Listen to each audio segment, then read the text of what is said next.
tweet about what I had listed for this show here today, because as some of you are well aware, I mean, I'm a professional, and I got plans and that sort of thing, but once this show is live, the show is just live. Where do you, the loyal listeners, want to go? Well, let's see. We've got Raw tonight, SmackDown Friday, WWE pay-per-view is coming Sunday, Rampage from Friday night, Wednesday's AEW Dynamite. I went to Defy Live for Filthy Tom and John Moxley. I watched the semifinals, the finals, the main event, and the Izumi match on the Stardom show. I watched the top matches from Dontaku.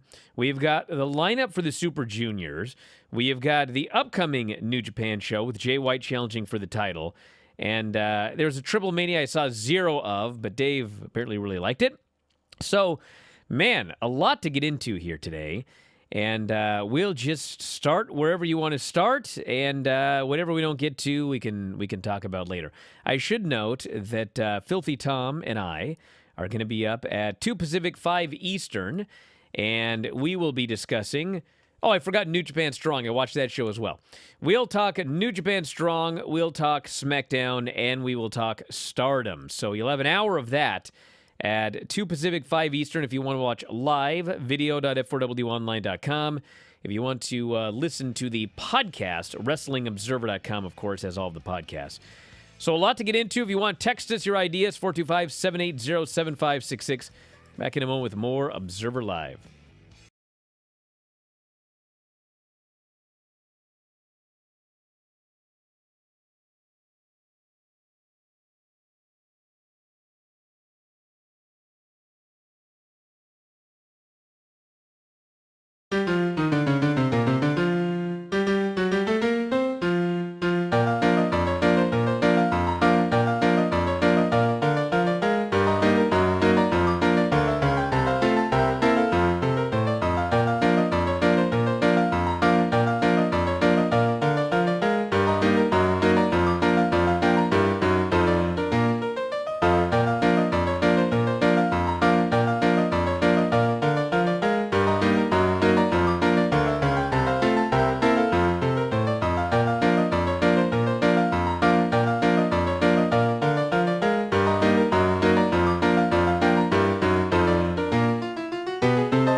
Work.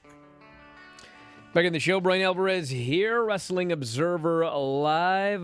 Mike Sempervive, also of WrestlingObserver.com. Looks like everyone wants to talk about Juice. Oh, yeah? Yeah. Yeah, Juice is back with New Japan, everybody. He debuted as a member of the Bullet Club, or he returned, and this chat is absolutely hilarious today. Oh, why is that? Brian got worked. Really? Brian, Did we now? Brian. Yeah. Do you know how? Do you guys? That's all you. You guys know Fauntleroy? I've heard of him. You guys know Fauntleroy? Yeah. Yeah. You know why Fauntleroy exists? Why? Because of a line somebody on the chat used one time when they were like, "Read the transcript." I was like, "The transcript? I think I'm going to go back and read a transcript of the Twitch chat." And then then it turned out I actually did have a guy, old Fauntleroy. But Told you he was in a lot better mood than people thought he was. Who are you talking about?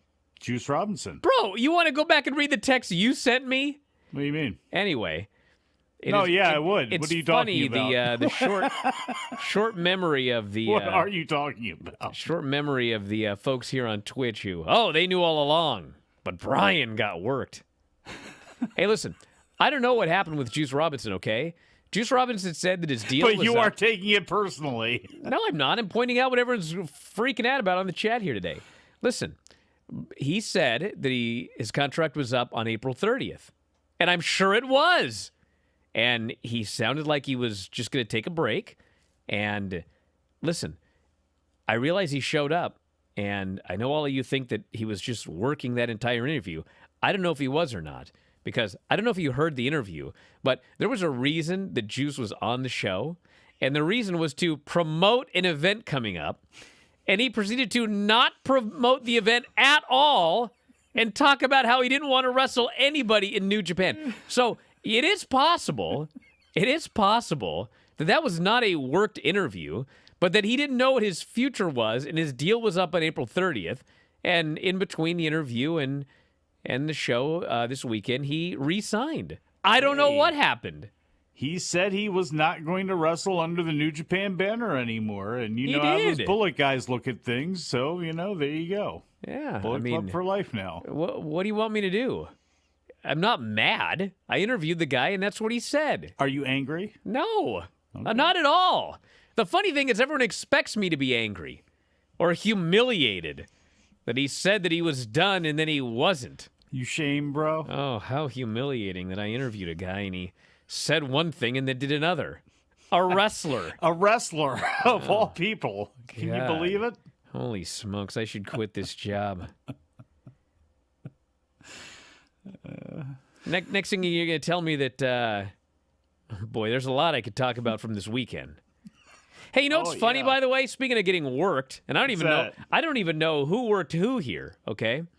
But about 2 weeks ago, I got word, it was on a Friday, actually, that the NXT cuts were expected. This was about 2 weeks ago. And the day came and went, and there were no cuts. And then I totally forgot about it after that. And then all of a sudden, 2 weeks later, they cut like 10 people. And there's a lot of funny... I mean, the story's sad, the people that lost their jobs and everything like that. But the actual story, there's some kind of funny stuff about it. So when they cut folks, old Johnny L., John Laurinaitis, he sends out an email and he alerts everybody as to who has been cut, okay? So on Friday, I think the cuts occurred like right around the end of the show because I just started getting names right as our show ended.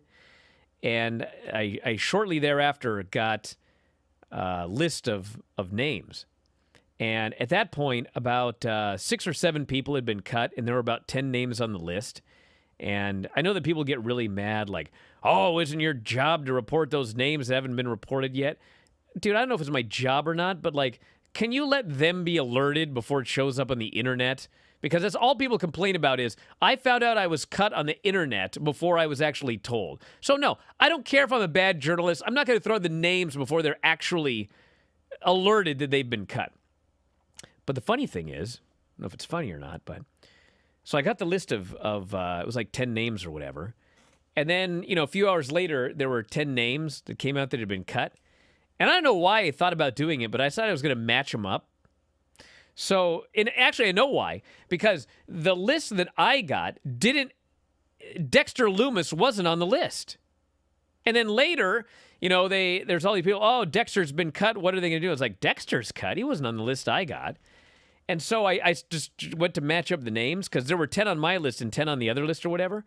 And in fact, the list that I received did not have Dexter Lumis, but it had another name, who I'm not going to mention, who was listed as being cut, and then they weren't cut.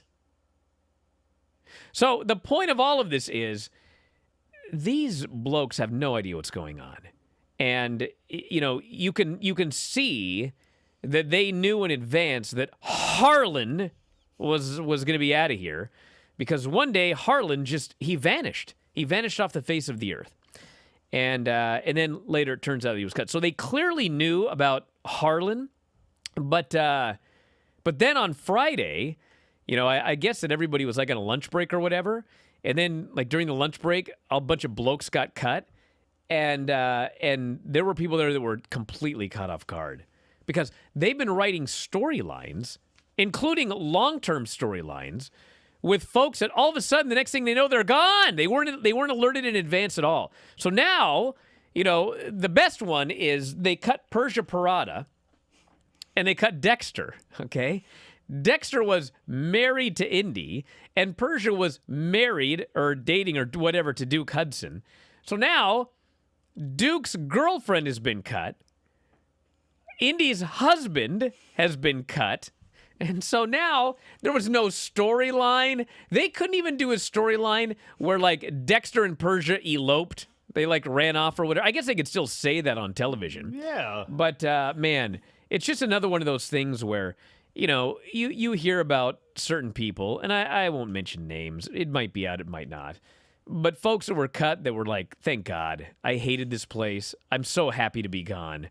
I think fans are like, oh, it's so horrible. Trust me, there are people cut that are overjoyed that they're finally out of that place. And, this is one of those reasons why there's no respect paid for these people in NXT. It's like they're not alerted. The creative team now just has to figure out what to do because they cut these people. I told you this 6, 7, 8 months ago, that the new thing is you're hired, and every 6 months there's going to be an evaluation or whatever. And if they feel you're not getting better, they're going to cut you. And there's no warning for the most part. It's just, it's been 6 months. This guy ain't getting any better. He's out of here. She's not getting better. Out of here. And then it all falls upon creative to try and figure out what to do now with this redheaded stepchild of a television show. Which is apropos, by the way, because there's so many damn colors on this show. But yeah, now they got to deal with all of this, and away we go. Well, the churn and burn, you can debate whether that's a smart mentality to have, but at least if you're coming up on that 6 months and you're not bullish on somebody, why are they a part of a storyline? Stokely Hathaway or, Malcolm Bivens, you had time to write him out and you really didn't do that. But even him, pales in comparison to what they've done now with the deal with Indy and Dexter and Persia and Duke Hudson. So now I assume it's going to be Indy and the Duke are together from this point forward. I mean, I guess. I think you should do my storyline where they eloped. They just both ran off. They just both, ran off. I mean, Dexter's kind of weird anyway. It's what they do. I mean, in storyline, Persia and Duke were together before, so this all works out. Yeah. So anyway, it's the usual, plans change, cop-out, blah, blah, blah. I'll never forget that line. Plans change is a cop-out. Well, here we are again. Back in a moment with more Observer Live.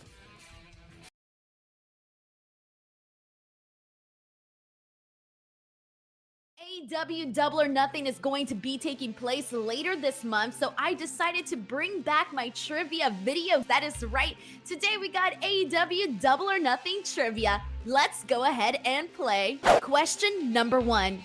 Who did Hangman Adam Page eliminate to win the 21-man Casino Battle Royale at AEW Double or Nothing 2019? A. Joey Janela, B. MJF, C. Orange Cassidy, or D. None of the above?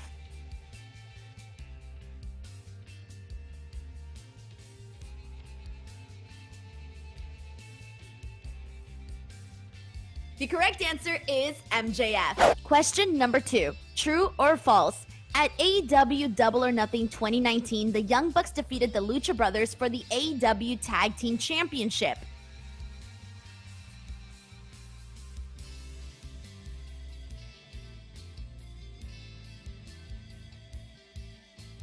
The answer is false. While the Young Bucks did defeat the Lucha Brothers, it wasn't for the AEW Tag Team titles. It was actually for the AAA Tag Team titles. Question number 3. Who won the Casino Ladder match at AEW Double or Nothing 2020? A. Scorpio Sky, B. Darby Allin, C. Orange Cassidy, D. None of the above.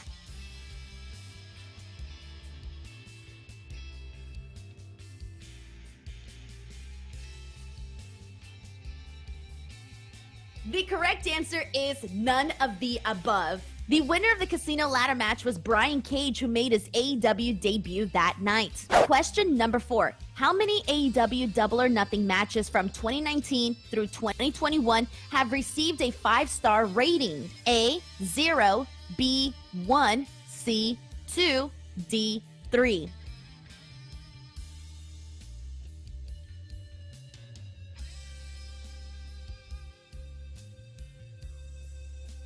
The correct answer is 1. And it was the first AEW Double or Nothing event in 2019. It was the match between Cody versus Dustin Rhodes. It received 5 stars. Question number 5. How many title changes have occurred between the 2019 Double or Nothing and the 2021 Double or Nothing? A. 1, B. 2, C. 3, D. 5 or more.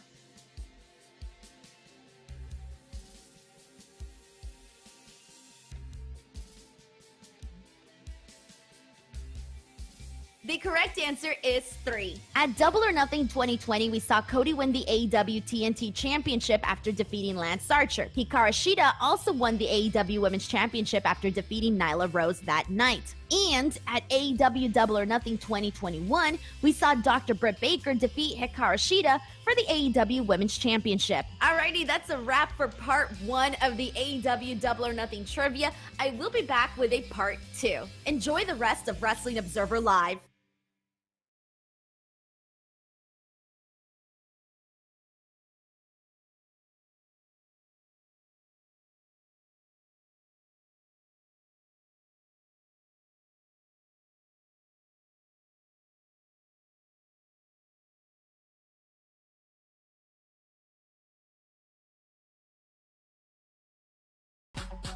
Back in the show, Bryan Alvarez here, Wrestling Observer Live. Mike Sempervive, also of WrestlingObserver.com.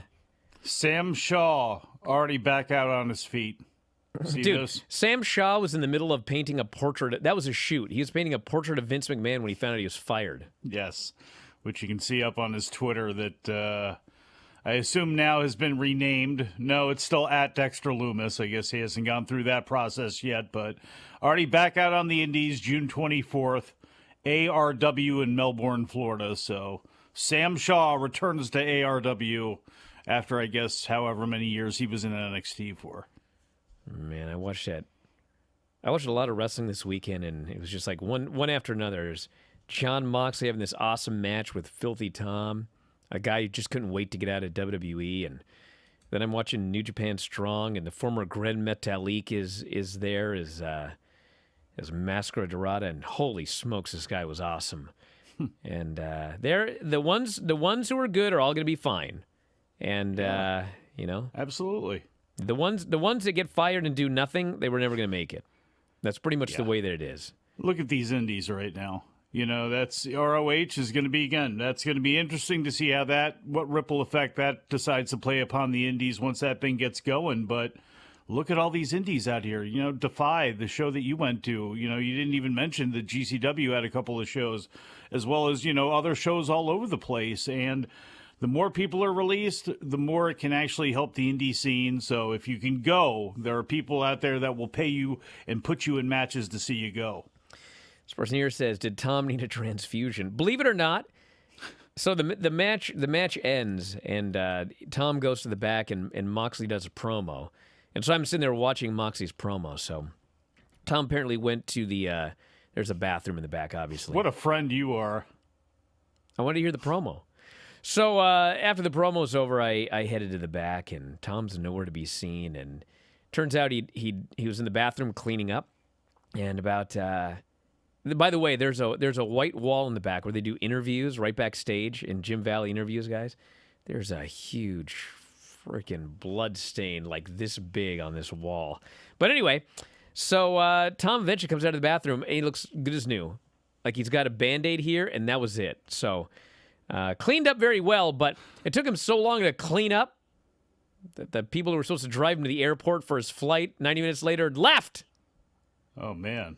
So guess who's a great friend? Oh, yeah? Who? Yeah, you're looking at him. Yeah. How much did you charge him? I raced Filthy Tom to the airport, dropped him off so he wouldn't miss his flight to get to How go much did get you his charge him a mile? smashed by poor Davey Richards. Oh, by the way, yeah, you see. No, actually, I didn't charge him by the mile, but I'm going to tell you. I'm not going to tell you here. You got to tune into the Filthy Show to find out what happened. Boy, no good deed goes unpunished. I can tell you that much. That's a teaser in your for car?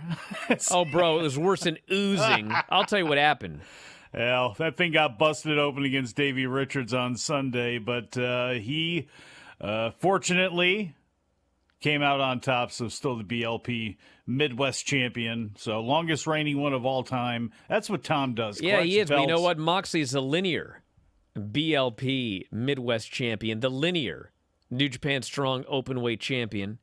You know, thank God I Anything became else I'm his linear best friend and, You ain't his virtual linear tag best team friend. partner. Compared to you, I absolutely No, am. bro, listen. There's saying nice You have things. run down that guy so much. Oh, Davey's going No. to kick his rear end. There's- I've been way There's back with words Davey. saying nice things and kissing up to people because they're famous. Oh, and no, there's no, actually no. being a friend. You got a lot I of am. nerve, pal. Just because, look, you have never looked at him the same way after he threw up all over your floor and couch. Dude, I started teaming with him on the indies. I got him over after he Yeah, threw up you on my did couch. that so you could actually siphon some money for him so you could pay back on the couch. Best of the Super Terrible Juniors person. tournament. A lot of names here. One of the most interesting names, in fact, is Wheeler Yuta. And I was just literally talking to somebody this weekend about the idea of getting Wheeler Yuta in the Best of the Super Juniors because this guy's in the Blackpool Combat Club, and there's no better way for this guy to Did they take read your mind? No, they didn't. But, I mean, it was obvious he should be in there. But the issue was that in order for him to be in Best of the Super Juniors, he can't work the AEW pay-per-view. And so that was the question. Like, obviously, what's best for Wheeler Yuta? A one-night showing up at the Double or Nothing? Or working Best of the Super Juniors with Taguchi, Takahashi, Yo, Taiji Shimori, Clark Connors. I mean, the list goes on and on. But it would require him missing a big date for AEW. And Tony Khan apparently decided what's best for Wheeler Yuta is to do the Best of the Super Juniors. And so he's in there. It doesn't matter. He can lose every single match. It doesn't matter. But he's going to go there, and he's going to work from May 15th through June 3rd, having a bunch of great matches with good workers, and he's going to come back way better. So I was very happy to see his name in there. Man, street cred. You know, a lot of people will say, what's the big deal? Because a lot of people who grew up on cruiserweight wrestling and junior heavyweight wrestling, you know, they know what it means to be a part of the Super Juniors. And, excuse me, this lineup is incredible this year. And granted, we finally have some people back in there, so just, you know, the fact we have an influx of names is really, really nice here. But Alex Zane was a pleasant surprise to see in there, even though he's been on New Japan Strong. Ace Austin, obviously, Clark Connors, Robbie Eagles, Teton, who I'm a big fan of. So, I mean, you go through these names, El Lindemann. Yeah, how dare you read the wrong side of the bracket? It's Robbie Eagles and No, it Bushi doesn't and matter. I was Doki just and saying, Desperado and you idiot. Phantasmo. Can you TJP. actually, you jackass. I was just naming some of the ones from outside who are in there. Now, would you like to run down the brackets? No, I already did that. But anyway, Okay. what I would like to say Jesus. also is, hey, did you guys hear Juice Robinson is back? He's back with New Japan? Yeah. Already worked And the you. Good Brothers are going over there, and Jay White's over there, and a number of others have gotten their work visas. And this will be the first time that everyone can go over there and not have to quarantine at all. And at some point we'll, we should get El Phantasmo here on this show because he could probably talk about this for a while because this bloke was going over a lot. And when you add in all of the times that he had to quarantine, and I think there was one time where like a bunch of people got COVID, and so it was a quarantine, and then stuck in the hotel for 2 more weeks. So it was like 28 days in a tiny little. And you guys, if you've never been to Japan, don't think these are big luxurious hotel rooms. They're tiny. And so, if you add up the number of days of his life that he has spent in quarantine going to and from Japan, I mean, he's probably thrilled. So you're going to see a lot more folks heading over there because, there were a lot of matches people wanted to see with folks from AEW, but you couldn't go over there because in order to go over there for one night, you had to quarantine for 2 weeks to do the one night, which you're going to miss 2 weeks of AEW television. Who wants to do that anyway? Now you can just go over and come back. And it's obviously 18 hours there and back and everything like that in the show, but that's way easier than 2 weeks of quarantine. Now, unfortunately, the fans are still not allowed to cheer and boo. So, believe it or not, that's actually been a stumbling block for some of the people that have had the opportunity to perhaps work New Japan. They don't want to go over there if the fans can't cheer and boo. But the funny thing is, like, how there was a pandemic? I think you're aware. And they had to do those empty arena shows. And so there were a whole bunch of things that they started doing differently in the pandemic era. And there were a few that I remember thinking, man, you know what? When this pandemic is over, I hope they keep doing that. Well, one of the things that I hope the fans continue to do is their clapping gimmick when you watch New Japan shows, because the fans are not allowed to cheer or boo. They're only allowed to clap. So now it's been so long that they're starting to figure out some cool things they can do with their clapping. They clap a lot after every spot that's done. There's like a lot of clapping. So there's actually more sound from the beginning to the end of a match, but there are the big cheering and exploding there at the end. That I want back. But they're doing the thing now where, like, they do the strike exchange and the fans go boom, and you hear it sounds like a gunshot every time someone throws one of the forearms. So I hope when they're allowed to scream and yell and cheer, they still do the clapping, because putting those two things together would be an awesome environment for New Japan shows. I wish Toriano would have watched WrestleMania, because he should be the guy that would actually, come up with the idea of breaking out 2 big, huge hands like they had for Jackass. And he could have them out there. And if the crowd is getting a little bit too quiet during some of the Bullet Club shenanigans or annoyed or something like that, he could start breaking those out and clap them together.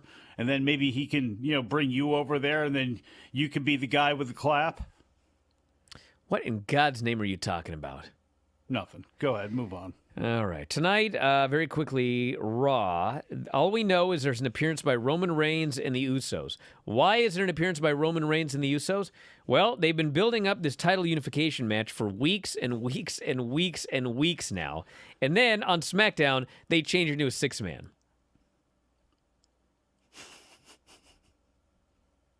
So obviously the question is, what? Well, star power. I presume the storyline will be the winning 6-man team will get all the belts. So if Drew McIntyre pins Jimmy Uso, Drew wins Roman's belt, and Riddle and Randy Orton are the unified tag team champions. I presume that's what they're doing, but they have not told us what they're doing yet. And they may not know. I don't know if you heard the story about the cuts on Friday. Plans change. But that's that. So, yeah, we can talk about SmackDown if you want to. I really don't want to go off on Sami Zayn's match. Darby Allin and Swerve Strickland, Rampage. A lot to get into. We'll continue after the break. Observer Live.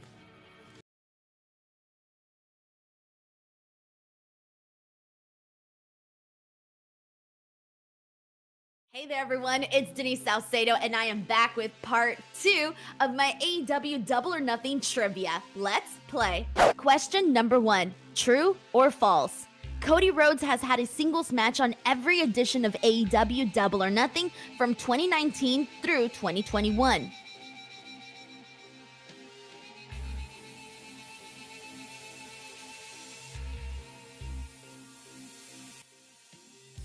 The answer is true. In 2019, he wrestled Dustin Rhodes. In 2020, he wrestled Lance Archer. And in 2021, he wrestled Anthony Ogogo. Question number 2. Who was not in the AEW Double or Nothing 2021 Casino Battle Royale? A. Wardlow. B. Dustin Rhodes. C. Penta El Cero Miedo. D. All of the above.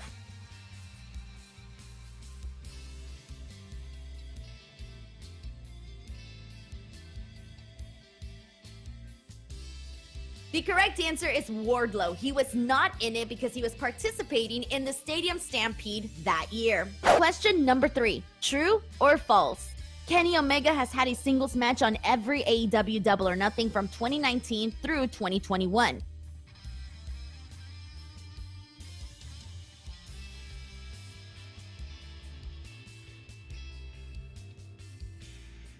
The answer is false. In 2019, he wrestled Jericho, but the following year, he was part of the Stadium Stampede, and then in 2021, he was in a triple threat against Orange Cassidy and Pac. Question number 4. True or false? Kenny Omega has main evented every AEW Double or Nothing pay-per-view between 2019 and 2021.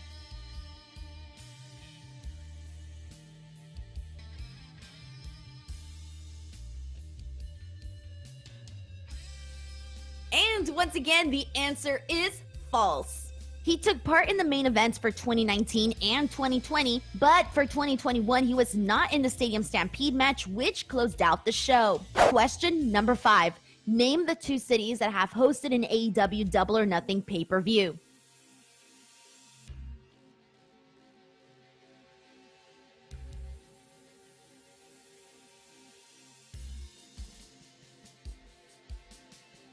There are only 2 answers, and those are Jacksonville, Florida, and Las Vegas, Nevada. Now, that's officially a wrap for our AEW Double or Nothing trivia. Thank you guys so much for playing. I hope you guys had a good time. Other than that, enjoy the rest of Wrestling Observer Live.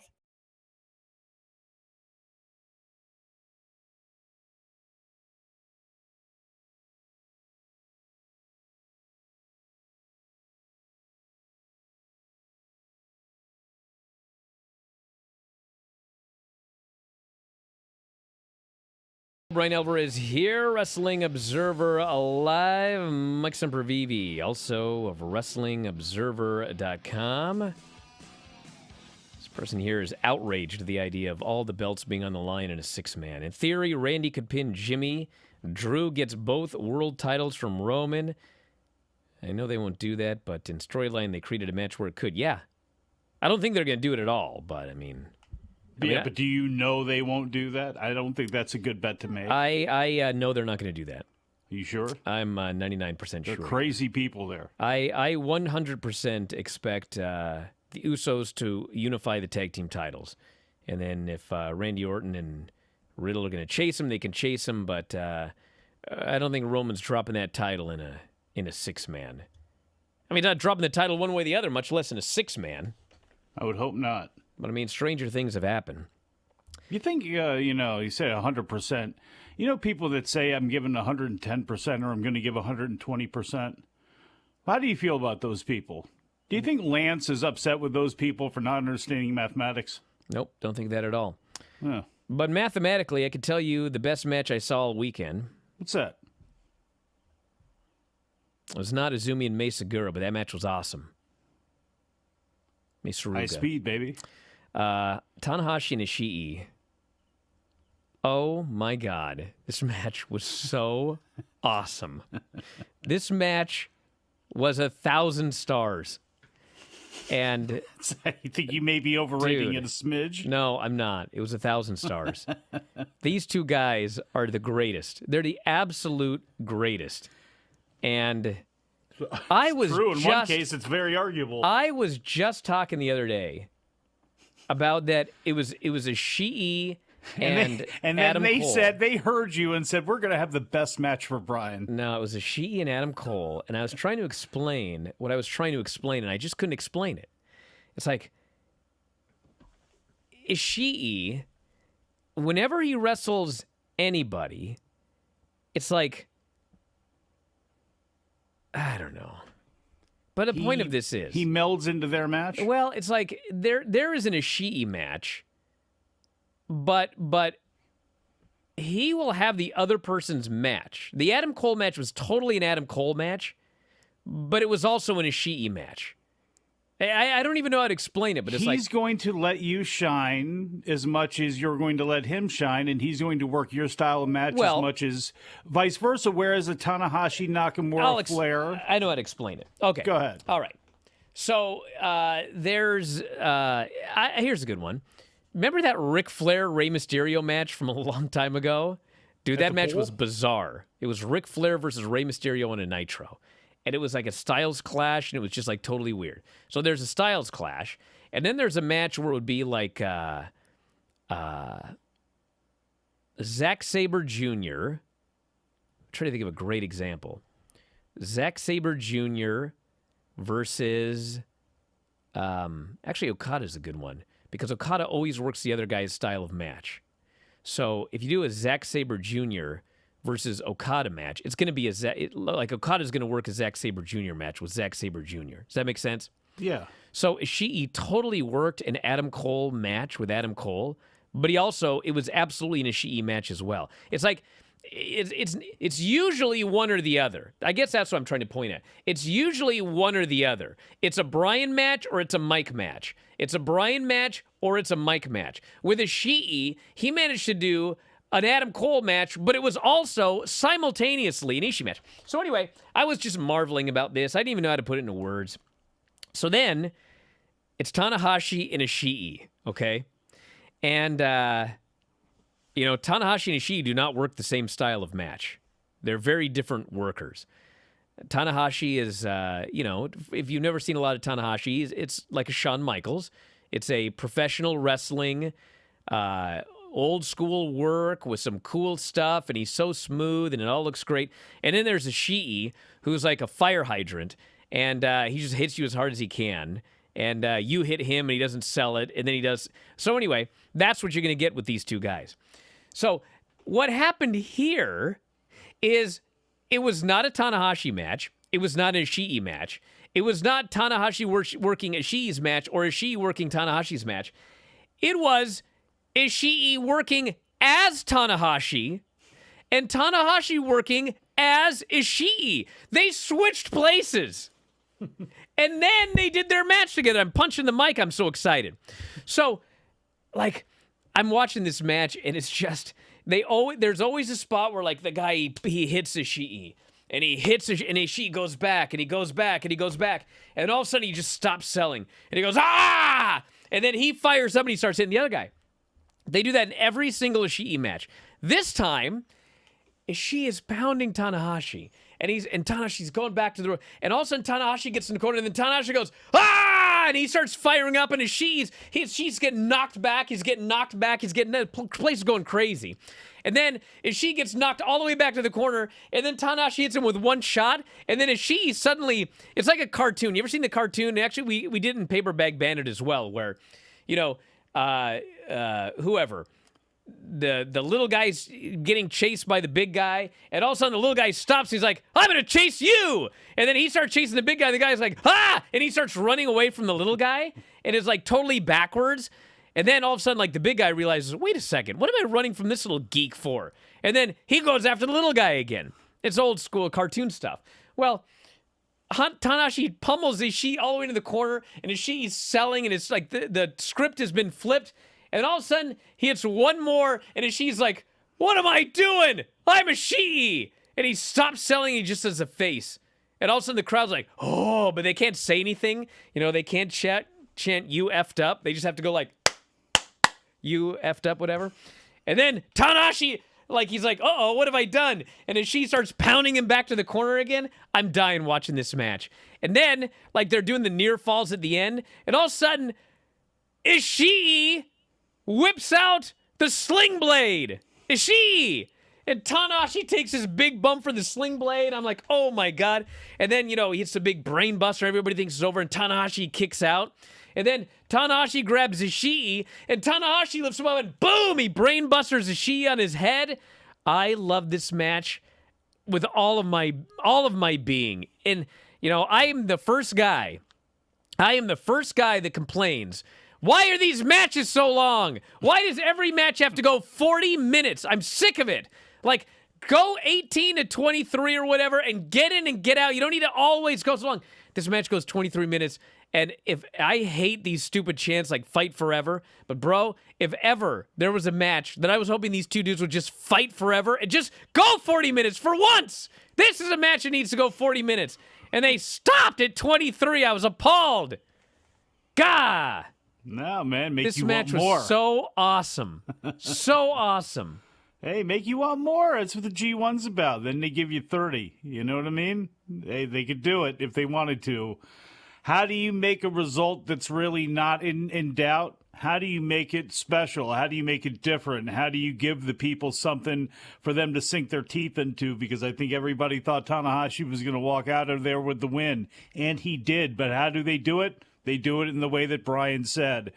And this will be shocking for some people who have been under a rock for a long time or just don't view anything outside of the States. But Hiroshi Tanahashi is arguably the greatest pro wrestler of all time. He's no doubt one of the greatest baby faces to ever walk the face of the earth. And in this modern era, I would put him up against anybody. And as long as his body is willing and is able to help him out, his brain will carry him forever. He can walk out there like Jimmy Valiant now and just walk out, strum the invisible guitar, the air guitar, and people will lose their minds for the next 30 years. He's amazing. I don't know if Ishii's going to hold up that long, but frankly, the fact that he's in the position he's in after all of those years, you know, New Japan's done a lot of things that drive me nuts. Hey, look at all the titles right now pretty much are tied up with something that's got to do with the Bullet Club or something that's got to do with the House of Torture. But one thing they've been able to do is keep their stars as stars, and they make sure up and down the roster there is a depth and there is credibility. You know, I think that the highest praise that I could give this match, if I have not praised it enough, is I think this is now the number one match I may have ever seen where if you have somebody that does not watch wrestling, okay, and they are willing, I mean, if they're like a pacifist, they don't like violence, I mean, don't show them this match. But if they're willing to see a confrontation between two men, a battle, if they're willing to watch that, this may be, like, I can't imagine anybody who is willing to watch two people confront each other that would not absolutely love this match. There's no blood. There's no, like, excessive violence or anything like that.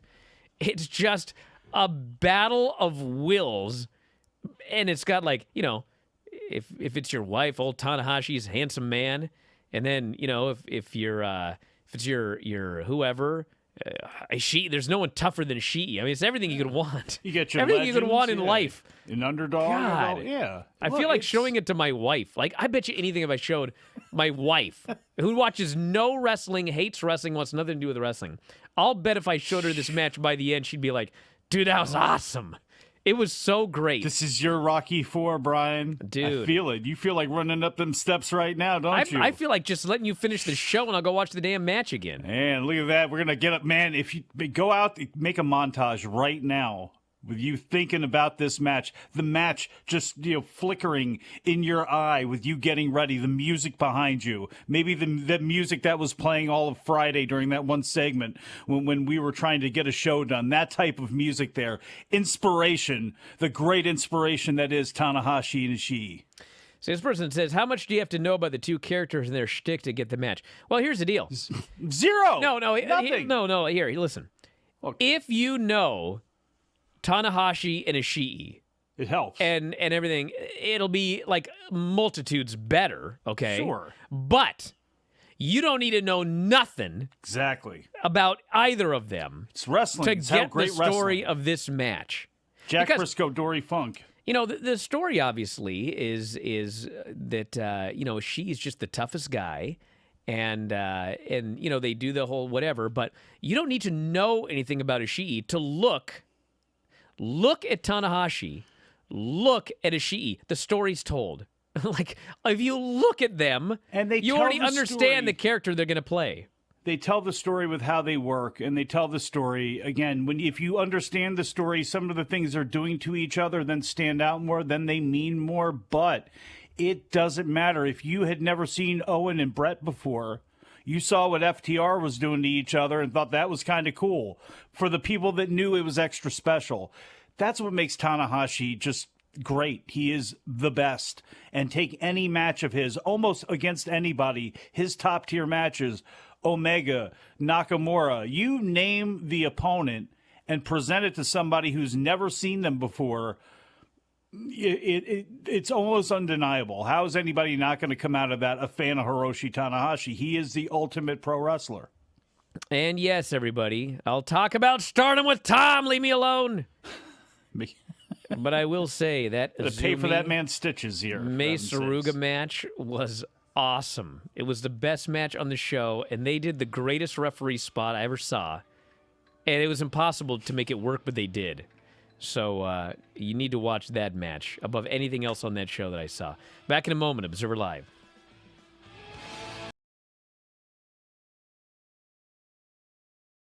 Hey there, everyone. With WrestleMania Backlash taking place this month, I decided to quiz you guys all on how well you actually remember last year's WWE WrestleMania Backlash from 2021. Let's see. Question number 1. What movie was being promoted during The Miz versus Damian Priest? A. Red Notice. B. Army of the Dead. C. Zombieland. D. The Dead Don't Die.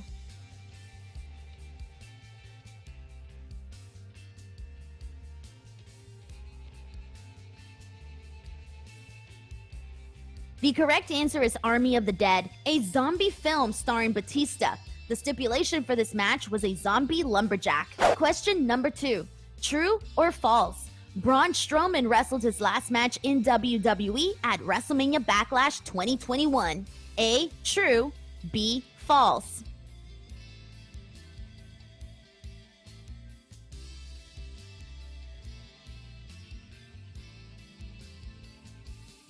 The answer is true. Braun Strowman was part of the triple threat match for the WWE Championship against Bobby Lashley and Drew McIntyre. Question number 3. What 2 women did Rhea Ripley defeat to retain her WWE Raw Women's Championship? A. Nikki Ash and Charlotte Flair. B. Asuka and Nikki Ash. C. Shayna and Charlotte Flair. D. Asuka and Charlotte Flair.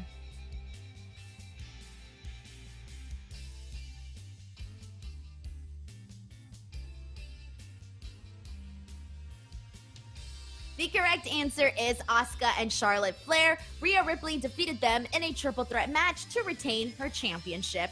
Question number 4. True or false? WrestleMania Backlash 2021 featured the Worst of the Year match from the 2021 Wrestling Observer Newsletter Awards. A. True. B. False.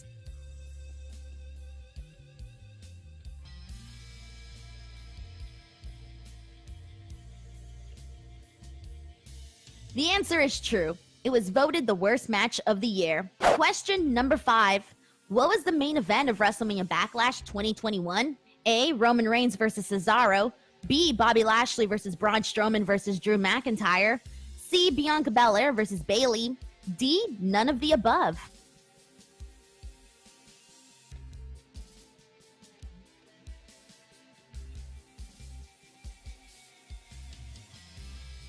The correct answer is Roman Reigns versus Cesaro for the WWE Universal Championship. And that's a wrap for this trivia video. I hope you guys had a good time playing. As always, if you did, go ahead and let me know. You can hit me up on Twitter and or on Instagram @_Denise Salcedo. And if you have any trivia suggestions, go ahead and send them to me as well. I'm always open to more ideas. Other than that, enjoy the rest of Wrestling Observer Live, and I'll see you guys next time.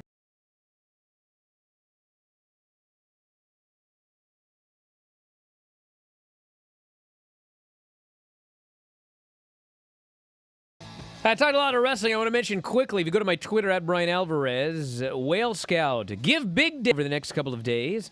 And if you head to my Twitter, there's all the information about how you can make a donation. And what's interesting this time is if you click on it here, if I can find it, it actually takes you to a page where you can see exactly where your money is going. So, for example, here, if you want to, now of course I can't find it. But anyway, if you want to donate to help with a summer intern, if you want to donate to, there you go, hit the donate button. $100 will buy 20 native plants. $50 a full set of naturalist materials. $150 outreach with 10 low-income families. $200 buys you 10 cubic yards of mulch. $500 helps pay for the Diverse Voices internship program, and a lot more. So you can actually see what your money is going to. But Give Big Day is coming up. How much do I have to donate to buy an intern? Do you have to buy your own intern? That's on you, brother. I mean, you can pay for a Whale Scout intern to do Whale Scout work, but if you want your own Fauntleroy... How is there a definition, like, exact of what Whale Scout work actually is? If you get said intern to come over? Well, what the interns will be doing is we have several sites in which habitat restoration is being done. So the interns, they're planting. Then they have to tend to the plants. They have to do water quality work. They've got to spread mulch. They've got to come and water the plants during the summer. There's a lot of things they end up doing. So that's it. So anyway, check it out my Twitter at Bryan Alvarez. I wish I could tell you more, but I've talked to my wife about that. But it's up there. WAGives.org. Support Whale Scout on Washington Gives. So we appreciate all your support, and we may have some more fun stuff coming up for Give Big Day in the next couple of days. So don't miss this show. And also don't miss Filthy 4 Daily, 2 Pacific, 5 Eastern, WrestlingObserver.com or video.f4wonline.com. Thanks, everybody, for listening here today. We'll talk to you next time, Wrestling Observer Live.